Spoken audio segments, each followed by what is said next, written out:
안녕하십니까. 저는 PPT로 배우는 요한계시록을 강의하는 민병석 목사입니다. 오늘은 주의 재림에 관한 모든 것이란 제목으로 요한계시록을 강의하는 시간을 갖겠습니다. 복음의 주체는 예수 그리스도이십니다.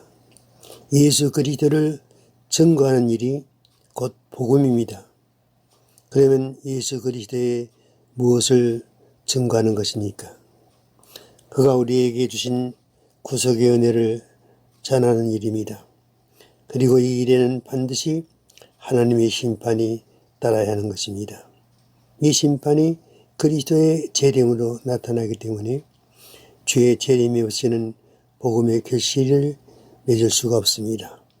주님은 그의 재림에 대하여 단호하게 그리고 확고하게 많은 말씀을 주셨습니다. 마태복음 24장 42절에서 그러므로 깨어있으라 어느 날에 너희 주가 임할는지 너희가 알지 못함이니라. 누가복음 18장 8절에서 이러므로 너희도 예배하고 있으라 생각지 않은 때에 인자가 오리라고 말씀하신 것입니다. 우리는 주 재림에 큰 소망과 관심을 가지고 그날을 준비해야 하는 것입니다. 우리는 여기서 주의 재림에 앞서 요한계시록의 설계도와 조감들을 살펴보도록 하겠습니다. 요한계시록은 주 재림에 완성된 설계도이고 우리는 그 설계도를 가지고 예수님의 재림이라는 조감들을 그려야 합니다. 이스라엘의 회복은 주 재림의 시기가 가까이 왔다는 신호가 됩니다. 짐승과 열뿔이 등장하면 주 재림의 건축공사가 임박했다는 증거가 됩니다. 열뿔은 짐승에게 속한 속국입니다. 앞으로 짐승과 함께 열뿔이 등장하지 않으면 세상에 종말은 오지 않습니다. 예수님은 이 짐승과 열뿔이 등장한 후에야 오십니다. 한일의 언약은 7년 동안의 재림공사의 출발점이 됩니다. 종말의 짐승에 의해 체결되는 한일의 언약, 곧 세계 열강이 짐승과 더불어 맺는 7년 평화조약은 인류가 최종말에 도달했다는 역사적 신호가 됩니다. 7년 환란은 이 한일의 언약으로부터 시작이 되는 것입니다. 한일회가 둘로 나뉘어져 전반부의 3년 반이 전 3년 반이 되며 후반부의 3년 반이 후 3년 반이 되는 것입니다. 두 증인의 예언사역은 성도들로 재림의 주를 맞이하게 하는 하나님의 역사입니다. 두 증인의 예언 기간은 1260일 동안입니다. 이 1260일은 전 3년 반을 가리킵니다. 그러므로 두 증인의 예언 사역은 전 3년 반의 시점부터 시작이 되는 것입니다. 엄격히 말해서 전 3년 반은 환란 기간이 아니라 후 3년 반의 대환란 기간을 준비시키는 예언 기간인 것입니다. 이 예언 기간을 통해서 교회로 재림주를 맞이하기 위해 준비시키는데 이 기간 교회는 주의 재림의 시기가 곧 오게 될 것을 알게 되며 신부의 단장을 위한 기름 준비를 하게 되는 것입니다.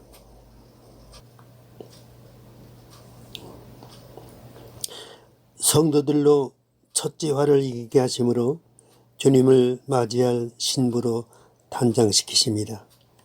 교회가 7년 환란 기간을 거치는 가운데 짐승으로부터 받는 박해 기간이 있습니다.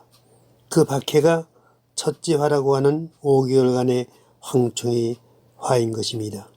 황충의 화는 전 3년 반 마지막 시기에 5달 동안 있게 되며 이 화 마지막 시기가 전 3년 반 끝이 됩니다.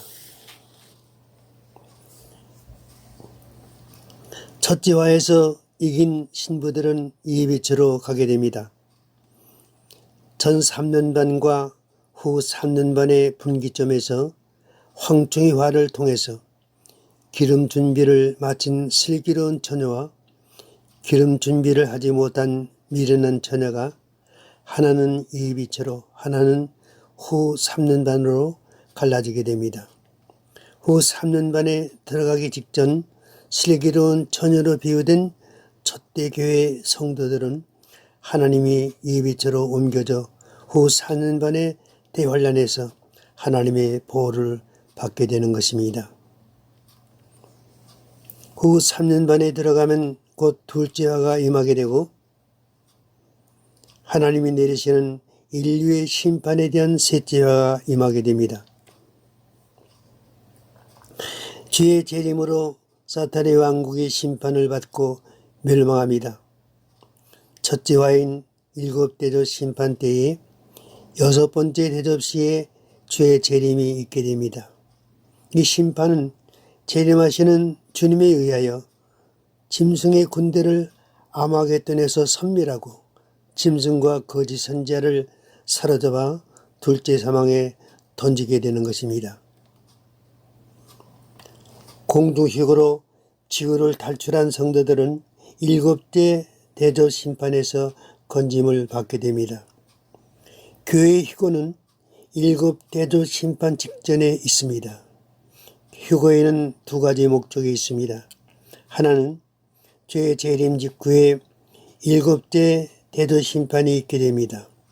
이 일곱째 대접 심판은 지구 자체가 불의 심판으로 소멸되는 심판이며 지상의 모든 인류와 생명체가 멸살을 당하는 지구 최후의 심판이기 때문에 교회가 휴거되지 않으면 성도들이 살아남을 수가 없는 것입니다. 다른 또 하나는 주 재림 때에 지상의 모든 사람들이 재림하시는 주님에 의해 심판을 받게 되며 교회는 그 주님을 지상에서가 아니라 휴거된 공중에서 영접하게 되는 것입니다. 공중 휴거된 모든 성도들이 회복된 새 땅에 내려와 천년왕국 백성이 됩니다. 휴거된 성도들은 공중에서 영접한 주님과 함께 새하늘과 새 땅으로 조성된 회복된 새 에덴에 내려와 주님과 더불어 천년 동안의 천년왕국 생활에 들어가게 되는 것입니다. 성도들은 천년 후 마지막 부활과 흰 보좌를 거쳐 새 예루살렘에서 영생을 누리게 됩니다. 천년의 안식 생활을 마치고 모든 성도들은 그때 호련히 신령한 몸으로 변화받고 낙원에 있는 모든 성도들은 그때의 영생의 몸으로 부활하여 하늘에 예비된 새 예루살렘에 들어가 영원토록 하나님을 찬양하며 경배하는 행복한 생애를 살아가게 될 것입니다. 그러면 여기서 예수님의 재림과 셋째화를 보겠습니다. 예수님의 재림은 어느 시기에나 가능한 것이 아닙니다. 오늘 밤에 임하시거나 내일 오시는 것도 아닙니다. 재림 시기가 따로 있습니다. 그 시기가 연월일시로 나와 있는 것이 아니라 하나님이 내리시는 심판의 시기와 연계되어 있습니다. 즉 예수님의 재림은 후 3년 반에 내리실 셋째화 때에 있습니다. 셋째화는 일곱 대접 심판으로 진행되는데 예수님은 그 여섯 번째 대접 심판 때에 재림하시는 것입니다.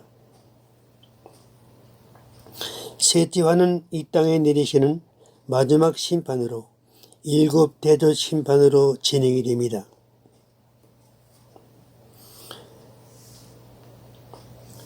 첫째 대접 사건에 대해서 계시록 12장 2절에서 첫째가 가서 그 대접을 땅의 소돔에 악하고 독한 헌대가 짐승의 표를 받은 사람들과 그 우상에게 경배하는 자들에게 나더라고 했습니다. 둘째 대접 사건에 대해서 계시록 16장 3절에서 둘째가 그 대접을 바다에 쏟음에 바다가 곧 죽은 자의 피같이 되니 바다 가운데의 모든 생물이 죽더라고 했습니다. 16장 6절에서 셋째가 그 대접을 강과 물 근원에 쏟음에 피가 되더라고 했습니다. 8절과 9절에서 넷째가 그 대접을 해에 쏟음에 해가 권세를 받아 불로 사람들을 태우니 사람들이 크게 태움에 태워진지라고 말씀해 주고 있습니다. 10절에서 또 다섯째가 그 대접을 짐승의 보좌에 쏟으니 그 나라가 곧 어두워지며 사람들이 아파서 자기 혀를 깨물고 아픈 것과 종기로 인하여 하늘의 하나님을 회방하고 저의 행위를 회개치 아니하더라고 했습니다. 여섯째 대접 심판에 대해서 16장 12절에서 16절 말씀에서 또 여섯째가 그 대접을 큰 강 유브라데에 쏟음에 강물이 말라서 동방에서 오는 왕들의 길이 예비되더라. 보라 내가 도적같이 오리니 누구든지 깨어 자기 옷을 지켜 벌거벗고 다니지 아니하는 자가 복이 있도다. 새 영이 히브리음으로 아마겟돈이라는 것으로 왕들을 모으더라고 했습니다. 여섯 번째 대접 심판에 주의 재림이 있습니다. 예수님은 세상을 심판하시기 위해 재림하시는데 여섯째 대접 심판 시에 오십니다. 여섯째 대접으로 짐승과 그의 모든 군대를 심판하고 일곱째 대접으로 세상을 심판하십니다. 예수님은 뱀의 머리를 상하게 하시려고 재림하십니다. 창세기 3장 15절 말씀에서 사탄의 심판이 예언되었는데 그 시기가 주의 재림 시기인 것입니다. 내가 너로 여자와 원수가 되게 하고 너의 후손도 여자의 후손과 원수가 되게 하리니 여자의 후손은 네 머리를 상하게 하실 것이요 너는 그의 발꿈치를 상하게 하실 것이니라고 말씀하셨습니다. 그의 백성들로 온전한 구원을 이루시기 위해 예수님은 재림하십니다. 천년왕국에서 회복된 에덴의 천년간의 생활을 이루게 하십니다. 백보다 심판이 있습니다. 생명의 부활로 아들로서의 영원한 몸을 입게 됩니다. 새 예루살렘에 들어갑니다. 하나님의 아들로 영원히 하나님을 찬미하는 생활을 하게 될 것입니다.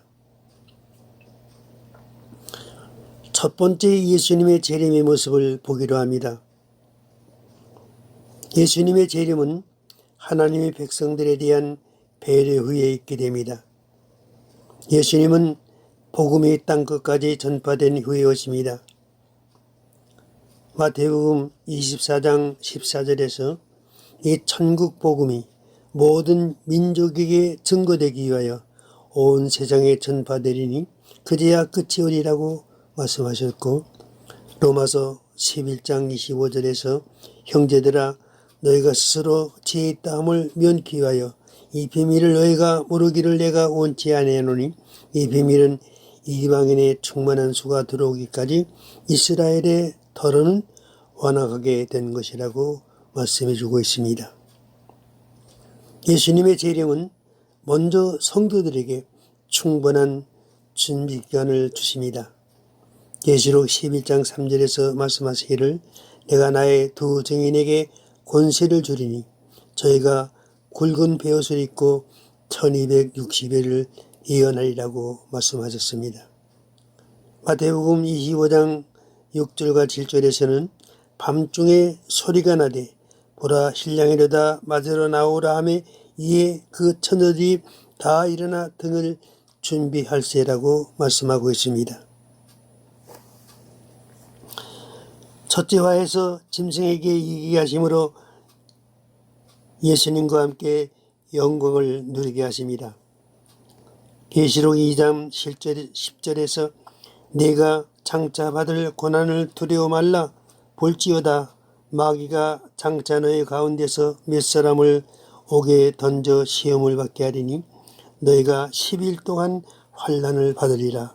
내가 죽도록 충성하라.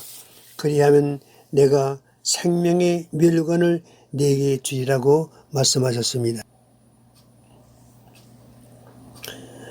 둘째와 직전에 예비처로 인도하다 후 3년 만에 대열안에서 보호를 받게 됩니다. 계시록 12장 6절에서 그 여자가 광야로 도망하며 거기서 1260일 동안 저를 양육하기 위하여 하나님의 예비하신 것이 있더라. 14절에서는 그 여자가 큰 독수리의 두 날개를 받아 광야 자기 곳으로 날아가 거기서 그 뱀의 낯을 피하여 한 때와 두 때와 반 때를 양육받는다고 말씀하셨습니다. 일곱째 대조심판에서 보호받기 위해서 공중으로 휴거됩니다. 데살로니가전서 4장 14절에서 그 후에 우리 살아남은 자들도 그들과 함께 구름 속으로 끌어올려 공중에서 주를 영접하게 하시리니 라고 말씀해 줍니다.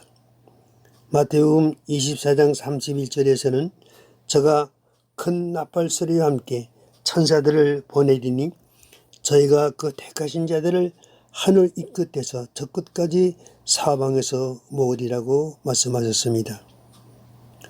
계시록 14장 16절에서 구름 위에 앉으시니까 낫을 땅에 휘두르며 땅의 곡식이 거두어지니라고 말씀하셨습니다. 후 3년 반에 떨어진 성도들도 회개케 하여 구원을 보장해 주십니다. 계시록 12장 17절에서 용이 여자에게 분노하여 돌아가서 그 여자의 남은 자손 곧 하나님의 계명을 지키며 예수의 증거를 가진 자들로 더불어 싸우려고 바다 모래 위에 섰더라고 말씀하시고 12장 13절에서는 그 남은 자들이 두려워하여 하늘의 하나님께 영광을 돌리라고 그들이 회개하는 모습을 말씀하시고 13장 10절에서는 사로잡힐 자는 사로잡혀 갈 것이요 칼에 죽을 자는 마땅히 칼에 죽을 것이니 성도들의 인내와 믿음이 여기 있느니라고 말씀하시고 14장 13절에서 지금 이후로 주 안에서 죽은 자들은 복이 있다고 말씀하셨습니다. 두 번째 예수님의 재림의 모습을 보겠습니다. 연올 일로 본 예수님의 재림의 시기는 언제인가? 성경은 이렇게 말씀해 주십니다. 마태복음 24장 36절에서 그러나 그 날과 그 때는 아무도 모르나니 하늘의 천사들도 아들도 모르고 오직 아버지만 아시니라고 말씀하신 것입니다. 징조로 보이신 재림의 때에 대해서 성경은 무엇이라 말씀해 주고 있는 것입니까? 가장 중요한 문제는 이스라엘이 회복이 되어야 예수님이 오신다는 사실입니다. 이스라엘은 1948년 5월 15일에 회복되었습니다.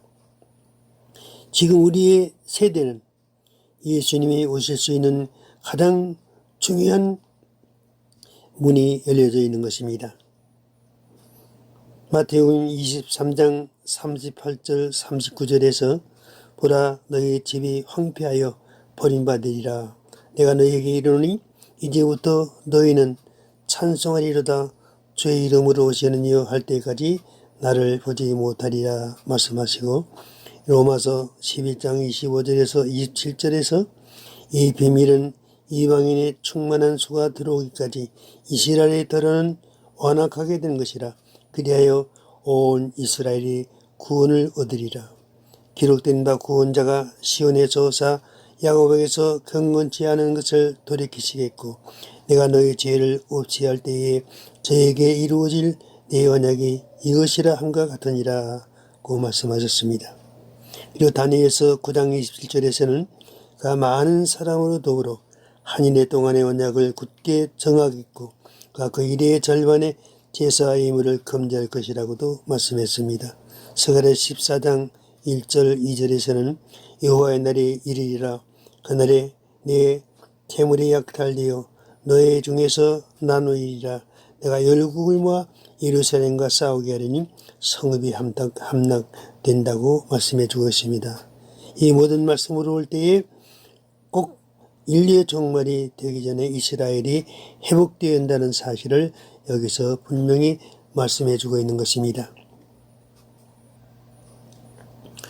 예수님은 최후로 멸망받을 제7제국이 세워져야 이 땅에 오십니다.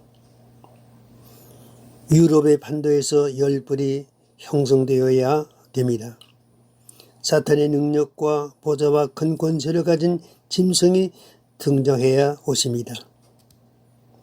이 짐승이 열불의 왕으로 앉고 한일의 언약이 이루어져야 오십니다.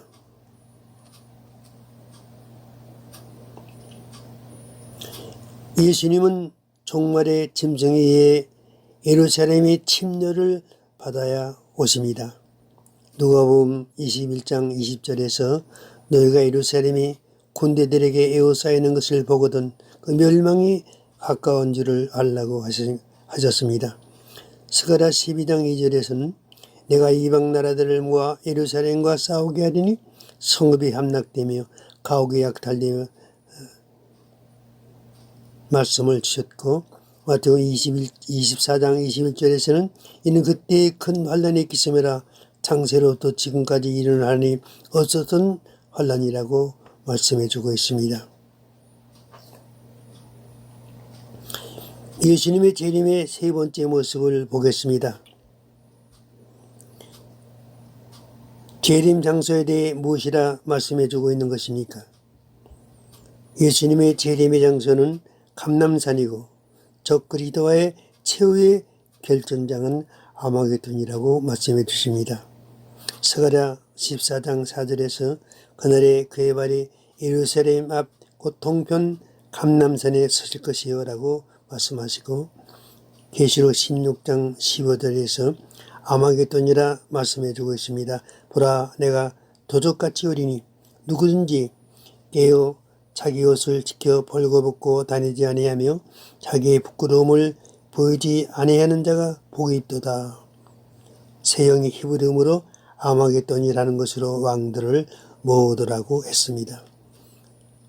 19장 19절에서는 또 내가 보매 그 짐승과 땅의 임금들과 그들의 군대들이 모여 그 말탄 자와 그의 군대와 더불어 전쟁을 일으키는 것으로 계시되어 있습니다. 예수님이 이스라엘에 오시는 이유는 이러합니다. 천사가 말한 대로 예수님은 이스라엘에 오십니다. 사도행전 1장 10절에서 12절 말씀에서 이처럼 말씀해 주십니다. 올라가실 때 이 제자들이 자세히 하늘을 쳐다보고 있는데 흰옷 입은 두 사람이 저의 곁에 서서 가로되 갈릴리 사람들아 어찌하여 서서 하늘을 쳐다보느냐. 너의 가운데서 하늘로 올리우신 이 예수는 하늘로 가심을 본 그대로 오시리라 하였느니라. 제자들이 감람원이라는 산으로부터 예루살렘에 돌아오니 이 산은 예루살렘에서 가까워 안식일에 가기 알맞은 길이라고 말씀해 주고 있습니다. 예수님은 이스라엘의 남은 자들의 구원을 위해 이스라엘에 오십니다.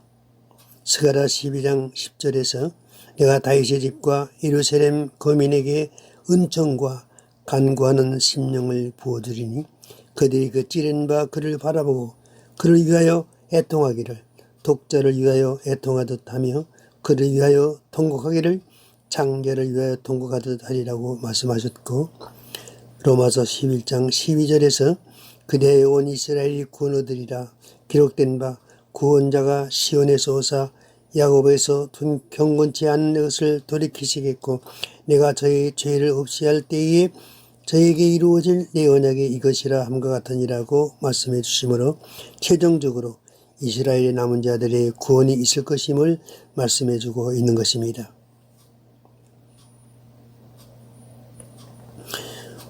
주 재림을 전후하여 일곱째 대도 심판 직전에 성도들의 공중휴거가 있게 됩니다.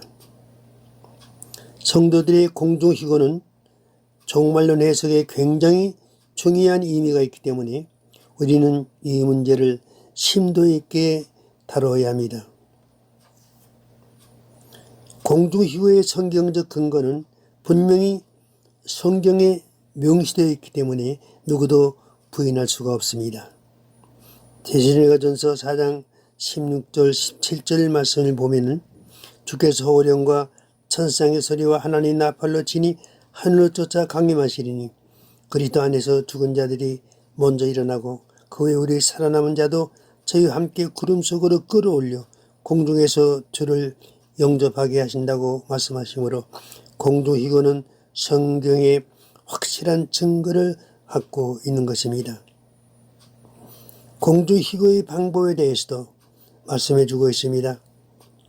예수님이 보내시는 천사에 의해 온 세상에서 그 대상자를 모으시고 그 천사들에 의해 공중으로 끌어올리시는 것입니다.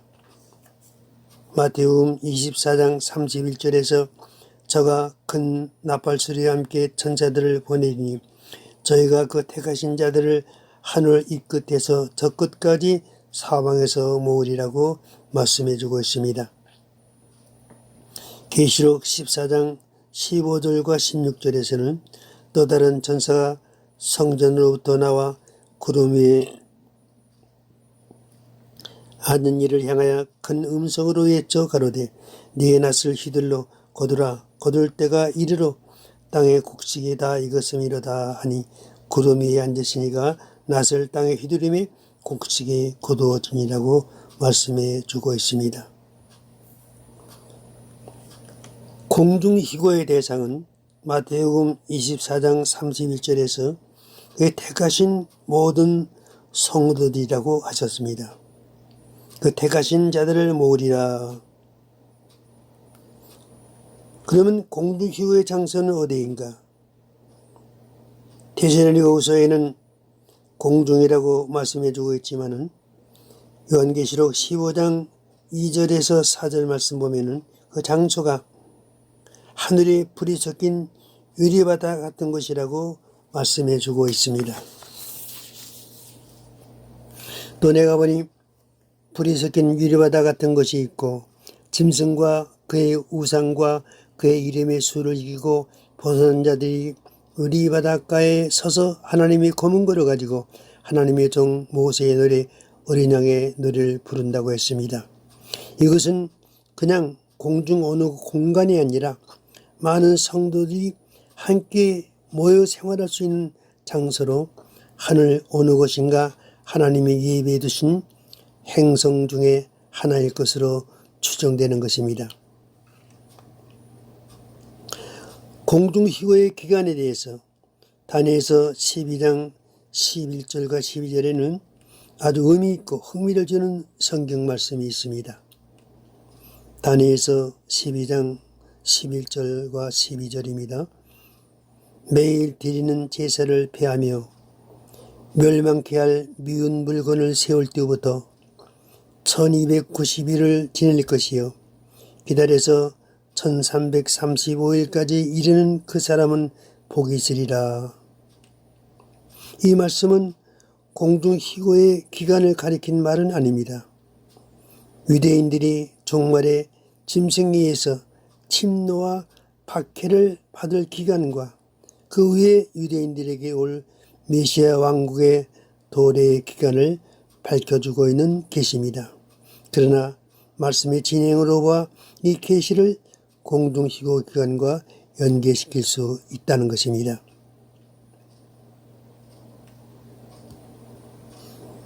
이 도표를 설명하면 유대인들이 매일 드리는 일이 짐승에 의해서 폐해진 시기는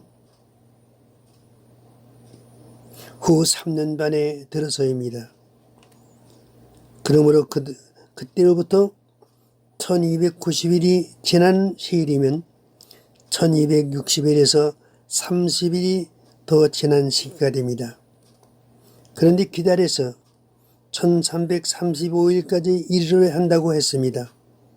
1335일까지 이르려면 30일에서 45일이 더 지나야 하고, 그러면 합계 75일이 됩니다. 유대인들이 겪어야 할 1260일간의 종교적 핍박이 지나면 그 후로부터 30일과 45일을 합산한 75일까지 이르는 그 사람은 복이 있다고 하신 것입니다.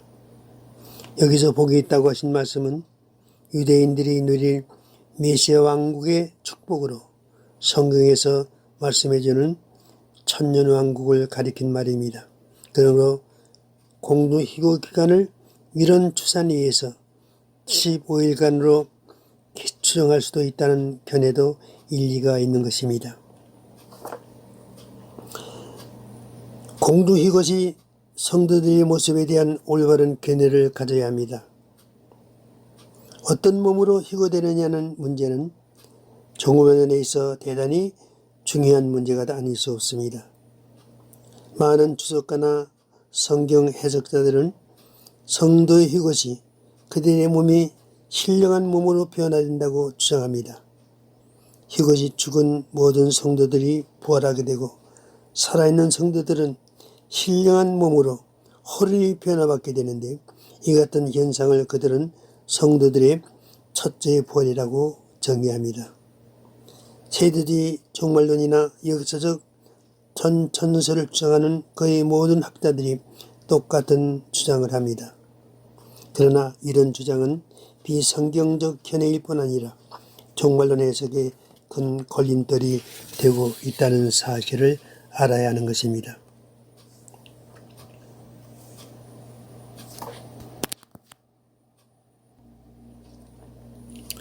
첫 번째 모세는 이 같은 해석은 천년왕국에 들어가는 모든 성도들은 신령한 몸으로 들어간다는 주장이 됩니다. 부활한 몸을 가지고 지상세계인 이 땅에서 산다는 말이 되는 것입니다. 그런데 성경에는 부활한 몸이 살아갈 곳은 영원한 천국인 새 예루살렘뿐이라고 말씀해 주고 있는 것입니다. 그러면 천년왕국에서 부활한 몸이 어떻게 가족관계를 형성하며 자녀들을 낳느냐는 아주 어렵고 민감한 문제에 대한 해답이 나와야 합니다. 그리고 천년왕국에서 낳은 자녀들은 언제 부활하며 이들의 부활은 물론 첫째 부활이 아니니 둘째 부활자가 되어 둘째 사망으로 들어가느냐의 문제에 해답이 나와야 하는 것입니다. 이런 난감한 문제들로 미루어 볼 때에 희고될 성도들은 적어도 그들로 천년왕국 백성이 되어 살아가려면 부활해서도 안 되고 변화받아서도 안 되는 것입니다. 교회가 공중으로 희고시는 지상에 있는 성도들이 그냥 이대로의 몸을 가지고 공중으로 이끌려 올라가는 것입니다. 성경에는 희고 때에 몸이 변화한다는 말이 없습니다. 그리고 주님의 재림 시 하늘에서 데리고 오실 성도들은 죽은 모든 성도들을 말하는 게 아니라 하나님의 말씀과 자기의 가진 증거를 인하여 목배임을 받은 선교자들이 첫째 부활자로 살아나 하늘 군대로 내려오게 되며 이들이 천년왕국에서 그리스도로 더불어 왕노하게 되는 것입니다. 성도의 변화는 희고시가 아니라 천년왕국 후 마지막 부활 때 곧 백보다 심판 때에 있게 됩니다. 이런 성경적 사실은 고린도전서 15장 50절과 52절에 분명히 명시되어 있습니다. 형제들아 내가 이것을 말하노니 혈과 육은 하나님의 나라를 유업으로 받을 수 없고 또한 썩은 것은 썩지 아니한 것을 유업으로 받지 못하느니라. 보라 내가 너희에게 비밀을 말하노니 우리가 다 잠잘 것이 아니요 마지막 나팔의 순식간에 호련히 다 변하리니 나팔 소리가 나며 죽은 자들이 썩지 않을 것으로 다시 살고 우리도 변하리라. 여기 나오는 나팔은 재림의 나팔이 아닙니다. 마지막 나팔은 흰보다 심판 때에 부는 마지막 부활의 나팔입니다. 이 나팔이 불 때에 모든 죽은 자들이 다시 살아나는 인류의 대부활이 있게 되는 것입니다. 이 부활은 믿는 자는 생명의 부활로, 믿지 않는 자는 심판의 부활로 살아나는 인류의 마지막 부활인 것입니다. 이 부활이 주님께서 요한복음 5장 28절과 29절에서 말씀하신 인류의 마지막 대부활인 것입니다. 이를 놀랍게 여기지 말라. 무덤 속에 있는 자가 다 그의 음성을 들으리가 오나니 선한 일을 행한 자는 생명의 부활로, 악한 일을 행한 자는 심판의 부활로 나오리라고 하셨습니다. 이 부활은 흰보다 심판 시에 있게 되는 부활입니다. 이 부활 시에 이미 천년 전에 휴거되어 천년왕국에 들어가 천년 동안 육신의 몸으로 살아온 우리도 바로 그때에 호련히 변화받게 되는 것입니다. 그러므로 살아있는 성도들의 변화는 주 재림시 공중으로 휴거될 때에 받는 게 아닙니다. 천년왕국이 지난 후에 있을 백보다 심판 시에 변화받게 됩니다. 신학자들이 성경을 잘못 해석함으로 마지막 부활 시에 있을 성도의 변화를 공중 휴거시로 착각하여 천년이나 앞당겨 놓은 것입니다. 그러므로 주의 재림 때에 모든 성도의 부활이 있는 게 아닙니다. 고린도전서 15장 24절에서 말씀하시기를 그 후에는 마지막이니 그가 모든 통치와 모든 권세와 능력을 멸하시고 나라를 아버지 하나님께 바칠 때라고 말씀해 주십니다. 그리고 계시록 20장 5절에서 그 나머지 죽은 자들은 천년의 차이까지 살지 못하다라고 말씀했습니다. 그 나머지 죽은 자들은 첫째 부활자들인 순교자의 부활에 참여하지 못한 모든 자들의 부활을 가리키는 것입니다. 주 안에서 죽은 모든 성도들은 물론 믿지 않고 심판받을 모든 인류들도 그때에 함께 부활하게 됩니다. 이 부활이 생명의 부활과 심판의 부활인 마지막 부활인 것입니다.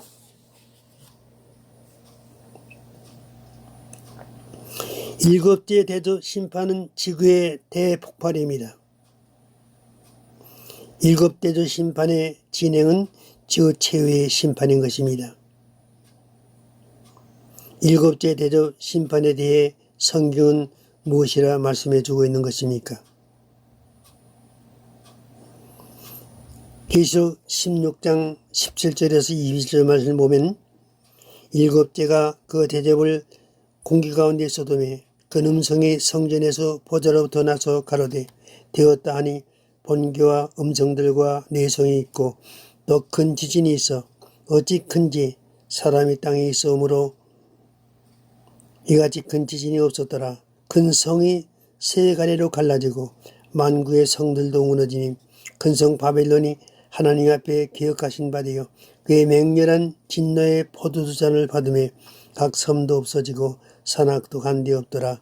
또 증수가 한 달란트나 되는 큰 우박이 하늘로부터 사람들에게 내리매 사람들이 그 박절로 인하여 하나님을 회방하니 그 재앙의 심이 크미라라고 했습니다.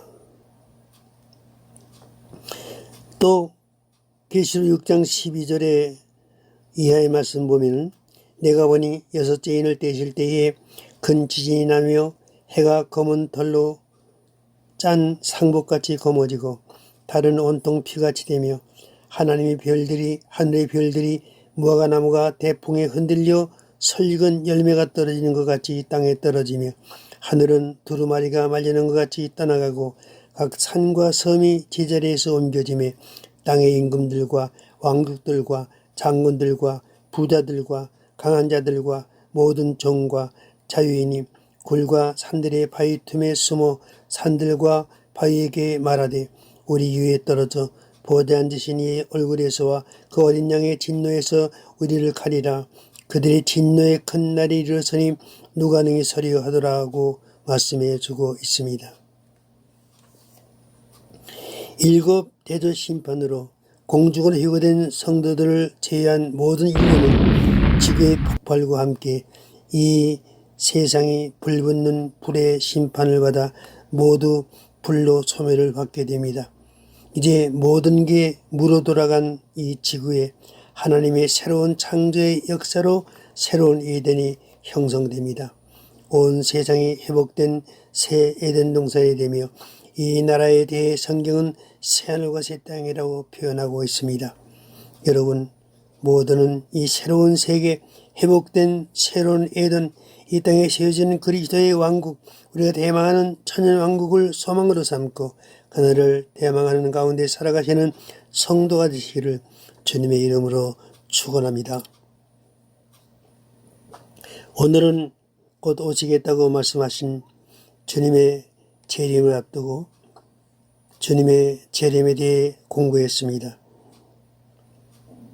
오늘 공부한 말씀을 마음에 깊이 간직하여 그날 혼인잔치의 주빈으로 그 영광의 자리에 앉으시는 여러분이 되시기를 바랍니다.